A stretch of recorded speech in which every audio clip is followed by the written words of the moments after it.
కారణం తల్లిదండ్రులు కుదిరెత్తారు, ఎన్నట్టే వింటారు.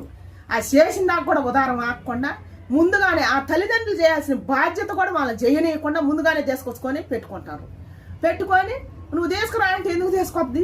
నీ జీలబుట్టి నువ్వు తీసుకొచ్చుకున్నాక నువ్వు తీసుకురా అంటే ఎందుకు తీసుకొద్ది? వాడు అయి కన్నడు, చేతులు దులుపుకుండు. ఇప్పుడు వచ్చిన కాంచి నువ్వు పెట్టాలిగా. నీకేం పెళ్ళం అందంగా ఉండాలా, నీకు రకరకాల బట్టలు వేసుకోవాలా, కమ్మంగా తినాలా, కమ్మంగా వరకు నేర్చుకోవాలా. రాగానే నీకు జాబ్ చేయాలి. ఇప్పుడు ఇద్దరు జాబ్ చేయాలంట, మొగుడు చేయాలంట, పిల్ల మొగుడు చేయాలంట. చేసిన కాంచి ఏమొస్తాయి గొడవలు, ఖర్చులు పెరుగుతాయిగా, ఖర్చులు కూడా పెరుగుతాయి. మరి అప్పుడు మీరిద్దరే కాదుగా ఉంది. అప్పుడు దాకా మిమ్మల్ని నమ్ముకున్న తల్లి ఉంటుంది, చెల్లి ఉంటుంది, తండ్రి ఉంటుంది, ఆర్థిక పరిస్థితి ఉంటుంది, రూమ్ రెంట్ కట్టుకోవాలి, ఇవన్నీ ఉంటాయిగా. ఇవన్నీ ఆలోచించరుగా. అప్పుడు ఈ బంధం అంతా ఎవరు మొయ్యాలా?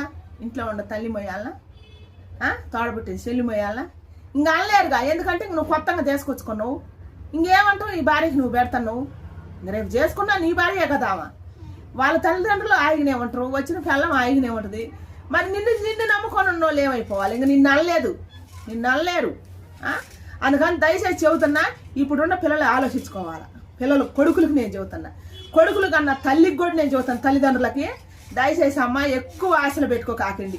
కొడుకుల మీద, ఇప్పుడున్న కొడుకుల మీద ఆశలు, కళలు, కోరికలు కనకాకండి. దయచేసి నేను 2 చేతులు ఇచ్చి దండం పెట్టి చెబుతున్నా, నమ్మకం అస్సలు పెట్టుకోకాకండి.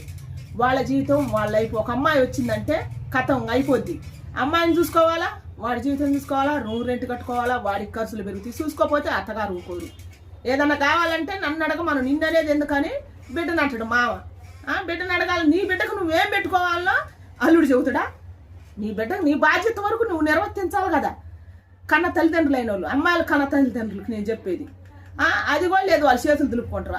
ఆ భారం కూడా పిల్లగాడి మీదనే పడుద్ది.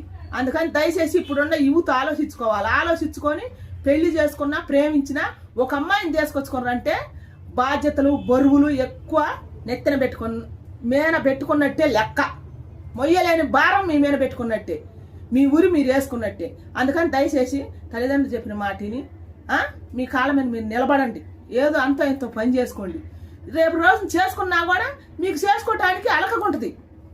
ఎక్కువ ఆశలు పోవద్దు. వచ్చే అమ్మాయికి నేర్పొద్దు, మీరు నేర్చుకోవద్దు. ఇవన్నీ చేసి తర్వాత భారం అయిపోయిందని బంధాన్ని విస్మరిస్తే ఉపయోగం ఏముంటుంది? అందుకని దయచేసి నేను కోరుకుంటున్నాను ఇప్పుడున్న కొడుకులకి.